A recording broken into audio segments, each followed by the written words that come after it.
Hello students, मैं doctor Anupreeta Mishra आज three phase transformer के ग्रुप कनेक्शन का नेक्स्ट टॉपिक हैंडल कर रही हूँ, जिसमें मैं स्टार डेल्टा -30 डिग्री और समझाने वाली हूँ।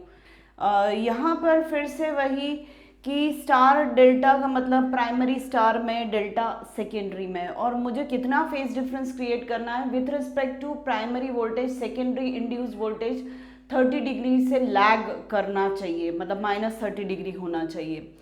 तो स्टार में जब मैंने प्राइमरी को रखा तो A1 A2 वाइंडिंग ऐसी रखी, तो नेचुरली मुझे इसकी सेकेंडरी का ओरिएंटेशन भी ऐसा ही शो करना पड़ेगा, जिसमें A1 स्मॉल A1 ऊपर होगा, स्मॉल A2 नीचे होगा। सिमिलरली ऐसे ही B1 B2 ऐसे रखे हैं, तो यहाँ पर भी मुझे B1 नीचे B2 ऊपर ऐसे लेना पड़ेगा। C1 C2 में भी C1 नीचे C2 ऊपर, इस टाइप से मुझे लेना पड़ेगा। और यहाँ पर प्राइमरी में मैंने स्टार का जो न्यूट्रल क्रिएट किया है वो A2 B2 C2 को ज्वाइन करके किया हुआ है।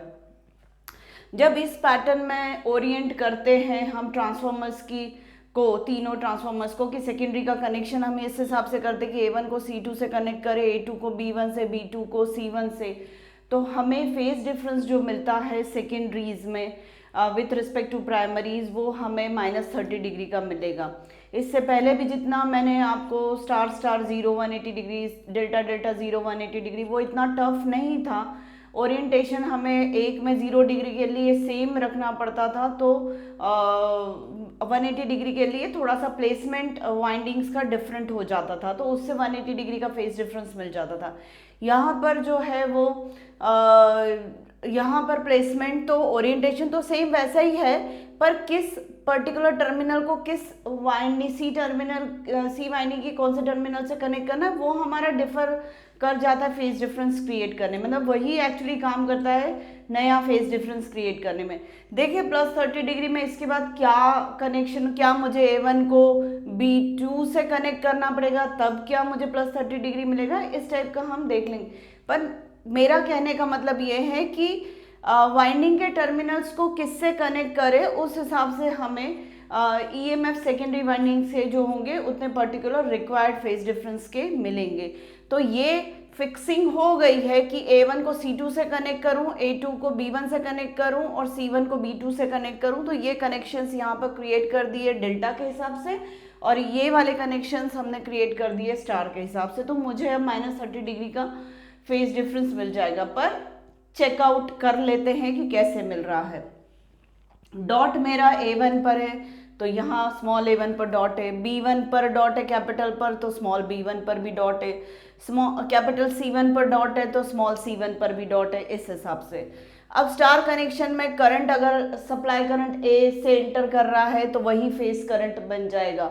मतलब यहाँ पर लाइन करंट और फेस करंट्स कैसे रहेंगे, इक्वल रहेंगे, और यहाँ पे लाइन वोल्टेजेस और फेज वोल्टेजेस इक्वल रहेंगे। पर यहाँ पर वोल्टेजेस का प्राइमरी साइड में क्या होगा, फेज वोल्टेज का √3 टाइम्स लाइन वोल्टेज रहेगा, और यहाँ पे करंट्स का, फेज करंट्स का √3 टाइम्स लाइन करंट्स होगा। ये डिफरेंस हो जाएगा।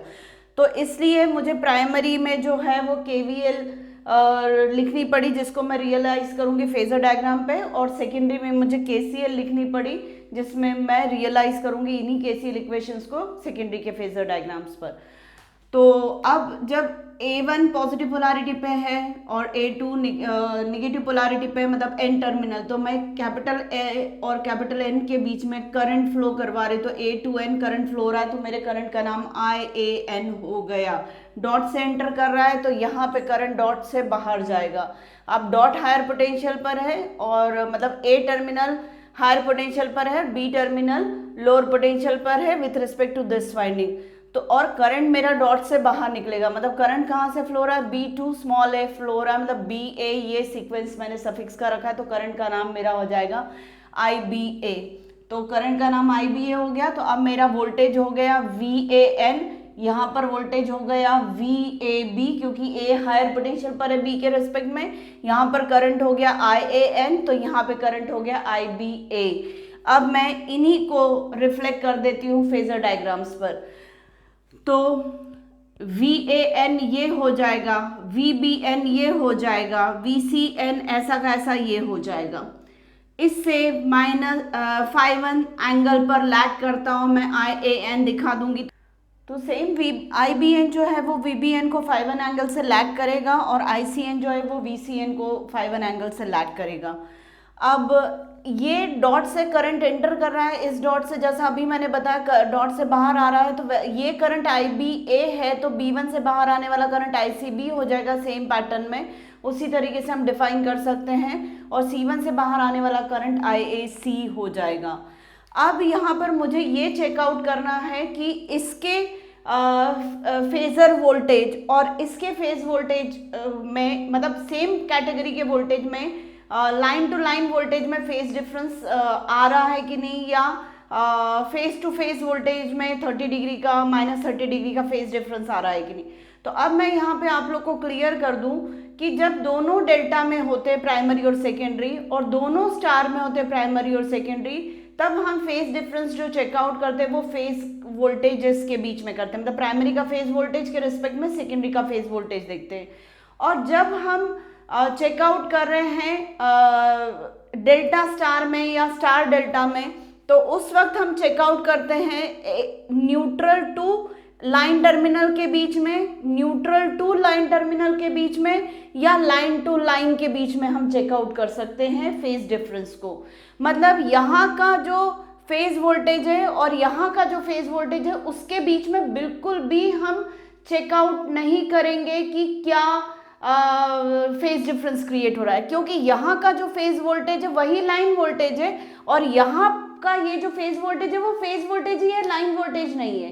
तो आप ये थंब रूल याद रखिए कि जब स्टार और डेल्टा या डेल्टा और स्टार कनेक्शन होता है प्राइमरी सेकेंडरी का, तब हम लाइन वोल्टेजेस के बीच में फेज डिफरेंस चेकआउट करें +30 -30 का, या फिर न्यूट्रल टू लाइन के बीच का जो वोल्टेज होता है उसका कंपैरिजन करके हम फेज डिफरेंस निकाल ले। फिर से मैं बोल दूं, डेल्टा डेल्टा स्टार स्टार में फेज वोल्टेजेस के बीच में फेज डिफरेंस चेकआउट किया जाता है, और पर डेल्टा स्टार और स्टार डेल्टा में फेज डिफरेंस जो चेकआउट किया जाता है वो लाइन वोल्टेजेस के बीच में किया जाता है, या फिर चेकआउट किया जाता है लाइन टू न्यूट्रल का। चलिए, ये मेरा VAN है, बना लिया, ये मेरा VBN है, ये मेरा VCN है। अब जब मैं बोल रही हूँ कि मुझे लाइन टू लाइन वोल्टेजेस के बीच में फेज डिफरेंस देखना है, ये लाइन टू लाइन वोल्टेज और ये लाइन टू लाइन वोल्टेज के बीच में मुझे फेज डिफरेंस देखना है, स्मॉल VAB और कैपिटल VAB के बीच में फेज डिफरेंस देखना है, तो मैं क्या कर रही हूँ, केवीएल इक्वेशन लिख ली है। VAB मेरा कैसे बनेगा, VAN और -VBN से, VAN और -VBN से। तो इस इक्वेशन को मैं रियलाइज कर लेती हूँ फेजर डायग्राम पर। तो ये VAN हो गया, ये VBN हो गया, -VBN पीछे हो जाएगा। तो VAN और -VBN के मदद से मैं पैरेललोग्राम कंप्लीट करूंगी। तो ये मुझे जो डायगोनल मिलेगा वो मेरा VAB हो जाएगा। ठीक है, ये मुझे VAB की लोकेशन ये वाली मिल गई। अब मैं वहां पर देखती हूँ कि मुझे VAB की लोकेशन क्या मिल रही है।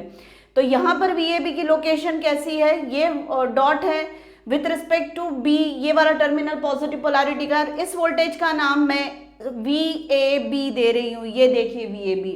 अब ये VAB है और ये VAB है, ये वाला जो वोल्टेज होगा, सॉरी एंगल डिफरेंस होगा कैपिटल VAB और स्मॉल VAB के बीच में, वो मिलेगा हमें 30 डिग्री का। ये कैपिटल VAB है और ये स्मॉल VAB है, इनके बीच का ये डिफरेंस जो मिलेगा ये 30 डिग्री का मिलेगा। क्यों 30 डिग्री का मिलेगा, क्योंकि ये इक्विलैटरल ट्रायंगल है और इक्विलैटरल ट्रायंगल में यहाँ से, या इक्विलैटरल ट्रायंगल भी मत बोली, ये 180 डिग्री का एंगल है, ये वाला एंगल 180 डिग्री का है, ये वाला एंगल 120 डिग्री का है, तो बाकी बचा हुआ 60 डिग्री का हो गया। और ये लेंथ VAN की VBN के बराबर है, तो ये जो डायगोनल होगा इस 60 डिग्री के एंगल को 30-30 पे बाइसेक्ट करेगा, तो ये एंगल मतलब 30 डिग्री का हो गया। तो VAN और VAB के बीच में अगर 30 डिग्री का फेज डिफरेंस है तो VAN की लोकेशन ही VAB की है सेकेंडरी फेजर डायग्राम में। तो VAB और VAB कैपिटल और स्मॉल VAB के बीच में फेज डिफरेंस कितने का आ रहा है, 30 डिग्री का। पर सेकेंडरी वोल्टेज पीछे जा रहा है प्राइमरी वोल्टेज से, तो मतलब -30 डिग्री लैगिंगनेस है सेकेंडरी वोल्टेज की, इसलिए वहां पर -30 या 1 o'clock या -30° ऐसा हम लिख रहे हैं। अब सेकेंड तरीका जो फेज डिफरेंस चेकआउट करने का है वो किसके बीच में ले रही हूं मैं, ए एन के बीच में और स्मॉल ए एन के बीच में देख रही हूँ। चलिए देखते हैं।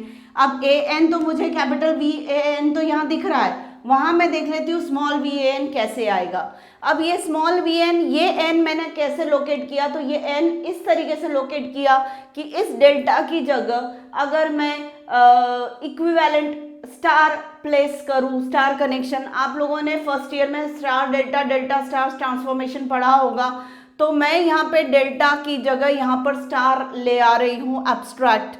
तो ये इन तीनों इम्पिडेंसेस की वजह से यहाँ पे एक इम्पिडेंस मिलेगा, एक यहाँ पे मिलेगा और एक यहाँ पर मिलेगा। वो ट्रांसफॉर्मेशन कैसे करते हैं वो सब हम पढ़ चुके हैं।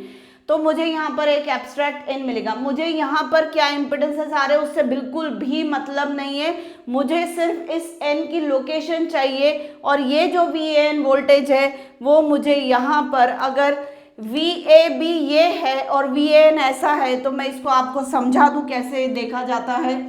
ए पॉइंट यहाँ है और ये पॉइंट बी है, मतलब ये आपका वी ए बी हो जा रहा है वोल्टेज। और यहीं से अगर मैं देखूं तो ये मेरा वी ए एन हो जा रहा है, मतलब ये आपका वी ए बी हो गया, ये आपका वी एन हो गया। तो यहाँ पे दोनों मिल रहे हैं, तो मैं ऐसा भी दिखा सकती हूँ कि वी ए बी ऐसे जा रहा है और वी ए एन ऐसे जा रहा है। ऐसे भी शो किया जा सकता है इन दोनों फेजर्स को। इन दोनों के फेजर्स के बीच का एंगल ये वाला नहीं रीड आउट होगा, इन दोनों के बीच का फेज एंगल ये वाला रीड होगा जहां से ये दोनों स्टार्ट हो रहे हैं। ये लॉजिक है कि दो फेजर्स के बीच का एंगल अगर आपको चेकआउट करना है तो दोनों का स्टार्टिंग पॉइंट एक ही होना चाहिए। यहाँ पे दोनों का स्टार्टिंग पॉइंट अलग अलग है, तो जहाँ पे वो इंटरसेक्ट कर रहे हैं वहां से मैं आगे डायरेक्टेड दिखा दे रही हूँ। तो ये मेरा वी ए बी बन जा रहा है, ये मेरा वी एन। तो वी ए बी और वी एन के बीच में भी यहाँ पे एंगल मुझे कितना मिलेगा, ये वाला एंगल 30° का। क्यों 30° का? क्योंकि ये जो ट्राइंगल है इक्विलैटरल ट्राइंगल है और ये मीडियन है। तो इक्विलैटरल ट्राइंगल में मीडियन या एल्टीट्यूड किसी भी वर्टेक्स को के 60° के एंगल को 30-30 में स्प्लिट करती है, तो ये एक एंगल 30 का हो जाएगा। तो ये 30 का, तो ये 30 का, मतलब ये 30 का, यानी ये एंगल कितने का हो गया, 30° का। तो चलो अब कंपेयर करते हैं। कैपिटल वी एन ये है माइनस और स्मॉल वी एन ये है, तो दोनों के बीच में फेज डिफरेंस कितने का हो गया, 30° का। और small V N capital V N को 30° से लैग कर रहा है। तो इस तरीके से फेज डिफरेंस प्राइमरी और सेकेंडरी के बीच के वोल्टेजेस में फेज डिफरेंस हम चेकआउट कर सकते हैं। अब सिंपल सी चीज़ करंट केसीएल इक्वेशन यहाँ पर रियलाइज़ कर लेते हैं, वोल्टेज इक्वेशंस केवीएल इक्वेशंस यहाँ पर रियलाइज़ कर लेते हैं। रीज़न क्या है, वो ये है कि यहाँ का फेज करंट लाइन करंट के बराबर नहीं, इसलिए केसीएल, और यहाँ का फेज वोल्टेज लाइन वोल्टेज के बराबर नहीं, इसलिए यहाँ पर हम चेकआउट करेंगे केवीएल इक्वेशन या रियलाइज़ करेंगे। तो ये पूरा एक्सप्लेनेशन अब सारे वोल्ट करंट्स और सबको रियलाइज़ करने के बाद ये IBA जो करंट होगा वो अपने वोल्टेज VAB को 5 एंगल से लैग करेगा। इस तरीके से फेज डिफरेंस हमने लाइन वोल्टेजेस के बीच के फेज डिफरेंस से समझा कि -30 कैसे क्रिएट हो रहा है, या फिर VAN कैपिटल वाला और VAN स्मॉल वाला ये 30° का फेज डिफरेंस क्रिएट हो रहा है। मतलब VAN इसके वर्टिकल है और स्मॉल VAN इसके वर्टिकल है, कैपिटल VAN इसके वर्टिकल है। तो ये वाला phase difference small VAN capital VAN को -30° से मतलब -30° पर है, यानी 30° से लैग कर रहा है। यहाँ पर VBC है ये, तो आप खुद से भी ड्रॉ करके देखेंगे। VAB से 120° पे VBC, फिर उससे 120° पे VC है, या VAB से 30° पीछे VAN है, VBC से 30° पीछे VBN है, VCA से 30° पे VCN है, ऐसे करके। और करंट्स को भी उसके करस्पॉन्डिंगली, मतलब VAB से IBA करंट 5 एंगल लैग पे रहेगा, VBC से ICB जो है वो 5 एंगल लैग पे रहेगा, और VCA से IAC जो है वो 5 एंगल पे लैग करेगा। तो करस्पॉन्डिंगली आपको प्राइमरी के सारे वोल्टेजेस, प्राइमरी के सारे करंट्स, सारे line currents, phase currents, secondary के सारे line currents, phase current, phase voltage, line voltage, सब कुछ आपको फेजर डायग्राम पर शो कर देना है। पर मेंटेन करना है क्या चीज़ की फेज डिफरेंस जो क्रिएट हो रहा है वो एक्चुअली उतना हो पा रहा है कि नहीं, ये देखना है। और जो थंब रूल मैंने अभी बताया है कि स्टार डेल्टा है या डेल्टा स्टार है तो क्या थंब रूल चलेगा वो भी बताया। एक टेबल मैं बना के नेक्स्ट वीडियो में दे दूंगी जिसमें मैं आप लोगों को थंब रूल्स भी मेंशन कर दूंगी और ये कनेक्शंस भी, मतलब किसके बीच में कनेक्शंस होने चाहिए एक पर्टिकुलर +30 डिग्री के लिए, -30 डिग्री के लिए, 0 डिग्री के लिए, 180 डिग्री के लिए, वो भी मैं टेबुलर फॉर्म में एक शॉर्टकट आपको दे दूंगी। तो वैसे अगर आप याद रख लेंगे तब भी इन ग्रुप कनेक्शंस को आप कर सकते हैं। अब अपन देख लेते हैं कि वोल्टेजेस कैसे लेंगे। तो नेचुरली मुझे ट्रांसफार्मर की ये प्राइमरी और इसी ट्रांसफार्मर की सेकेंडरी ये वाली है, तो इनके बीच के वोल्टेजेस का टर्न रेशो मेरा इन दोनों के वोल्टेजेस का ट्रांसफॉर्मेशन रेशो मेरा के रहता है, मतलब सेकेंडरी अपॉन प्राइमरी करेंगे तो के मिलेगा। तो सेकेंडरी कौन सा वोल्टेज है, अब ये VAB है, इसके अक्रॉस का फेज वोल्टेज VAB है, स्मॉल VAB, तो ये लिखा। इसके अक्रॉस का वोल्टेज क्या है, VAN है तो इसी ट्रांसफार्मर की प्राइमरी जिसके अक्रॉस का वोल्टेज VAN है और ये सेकेंडरी इसके अक्रॉस का वोल्टेज VAB है। नाम पे मत जाइए, ट्रांसफार्मर की दोनों वाइंडिंग्स के बीच का वोल्टेज रेशो ये अपॉन ये वोल्टेज रेशो के कहलाता है। तो इसे नाम मैंने जो सफिक्सेस उठाए वो यहाँ से उठाए जो मैंने नाम दिए वोल्टेजेस को या करंट्स को, पर है actually secondary induced voltage upon primary supplied voltage ही है जो कि क्या होगा के। तो ये मेरा हो गया सेकेंडरी का फेज वोल्टेज और ये हो गया प्राइमरी का फेज वोल्टेज जो कि के है। इसको और कैसे मैं अगर करंट के फॉर्म में दूं तो ये वाला फेज करंट IBA है और ये वाला फेज करंट IAN है, तो न्यूमरेटर में IAN प्राइमरी का अपॉन IBA सेकेंडरी का करंट लूंगी तो इसका भी रेशो कितना मिलेगा के। ठीक है, मतलब ये प्राइमरी का फेज करंट है और ये सेकेंडरी का फेज करंट है। अब इससे मैं लाइन करंट्स का रेशो भी निकाल सकती हूँ और मैं लाइन वोल्टेजेस का भी रेशो निकाल सकती हूँ। तो मैंने पहले ये वाला इक्वेशन उठा दिया, सेकेंडरी का फेज वोल्टेज, सेकेंडरी का फेज वोल्टेज जो है वही लाइन वोल्टेज है, तो इसको लाइन वोल्टेज में कन्वर्ट करने के लिए मुझे कुछ भी नहीं करना है, √3 से मल्टीप्लाई डिवाइड कुछ नहीं करना है। तो मैंने VPS को सीधे सीधे VLS लिख लिया क्योंकि यहाँ पर फेज वोल्टेज और लाइन वोल्टेज सेम है। पर प्राइमरी साइड में स्टार कनेक्शन में प्राइमरी का फेज वोल्टेज का √3 करती हूँ मल्टीप्लाई, तब मुझे प्राइमरी का लाइन वोल्टेज मिलेगा। तो मैंने यहाँ √3 से मल्टीप्लाई किया डिनोमिनेटर में, तो मुझे के को भी डिवाइड करना पड़ेगा √3 से, तो वो कर दिया। तो ये वाला जो रिलेशन है वो मेरा ये हो गया और इस वाले को मैं √3 VPP को मैं VLP लिख सकती हूँ, प्राइमरी का लाइन वोल्टेज। अब मुझे सेकेंडरी का लाइन वोल्टेज और प्राइमरी के लाइन वोल्टेज के बीच का कितना रेशो मिल रहा है, के अपॉन √3 मिल रहा है। ध्यान दीजिएगा, खुद से लिख के देखिएगा कि क्या मैं रेशो निकाल रही हूँ। स्टार्ट किया था मैंने phase voltage upon phase voltage से, फिर मैंने फाइंड आउट किया यहाँ के लाइन वोल्टेज अपॉन यहाँ के लाइन वो, मतलब ये small VAB upon capital VAB का रेशो निकाला जो मुझे कितना मिल रहा है, के अपॉन √3। ऐसे ही फेज प्राइमरी का फेज करंट अपॉन सेकेंडरी का फेज करंट। अब देख लेते हैं, प्राइमरी का लाइन करंट और फेज करंट सेम है तो मैंने IPP को सीधे ILP लिख दिया, phase primary line primary same लिख दिया। पर सेकेंडरी साइड में लाइन करंट और फेज करंट में डिफरेंस है, तो ये फेज करंट है, इसको √3 से मल्टीप्लाई किया, जैसे ही इसको √3 से मल्टीप्लाई करूंगी तो के को भी मुझे √3 से मल्टीप्लाई मतलब डिवाइड करना पड़ेगा के को। जैसे ही √3 से डिवाइड किया तो ये वाला मेरा बन गया है सेकेंडरी का लाइन करंट। तो प्राइमरी का लाइन करंट अपॉन सेकेंडरी का लाइन करंट का रेशो कितना आ रहा है, के अपॉन √3। तो ये थोड़ा सा डिफरेंट है डेल्टा डेल्टा कनेक्शन या स्टार स्टार कनेक्शन से। वहाँ पर डेल्टा डेल्टा या स्टार स्टार में फेज डिफरेंस चेकआउट होता है फेज वोल्टेजेस के बीच में।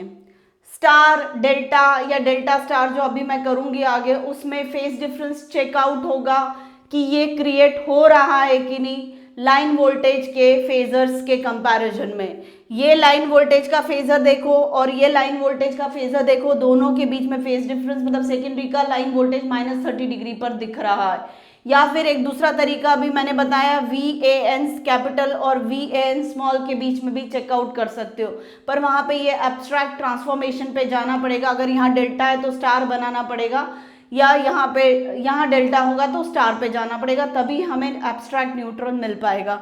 तो इस तरीके से हम कर सकते हैं। बाकी सब में चाहे डेल्टा डेल्टा हो, स्टार स्टार हो, स्टार डेल्टा हो, कुछ भी हो, आपको सारे line voltages, phase voltages, line voltages, phase voltages, line currents, phase voltages, phase currents, line currents, phase currents, सब कुछ आपको यहाँ पर शो करना पड़ेगा। डेल्टा है तो केसीएल इक्वेशन आपको फेजर डायग्राम पर रियलाइज करवानी पड़ेगी, अगर स्टार है तो आपको केवीएल इक्वेशन रियलाइज करवानी पड़ेगी।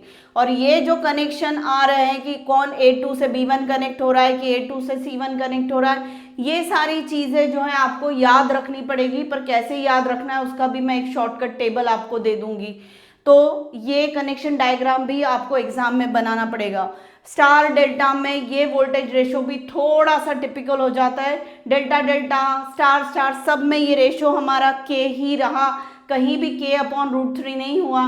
पर जैसे ही डेल्टा स्टार में आए हम या स्टार डेल्टा में आए तो ये रेशो K/√3 हो गया। आगे चल के देखते हैं कि डेल्टा स्टार में ये कैसा हो जाता है।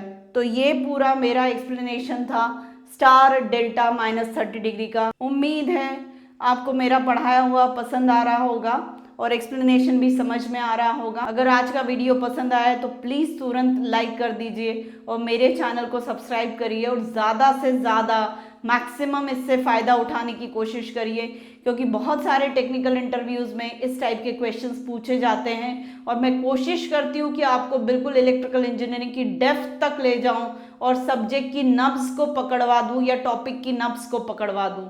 तो प्लीज़ आप मेरे चैनल को सब्सक्राइब करिए। Thank you.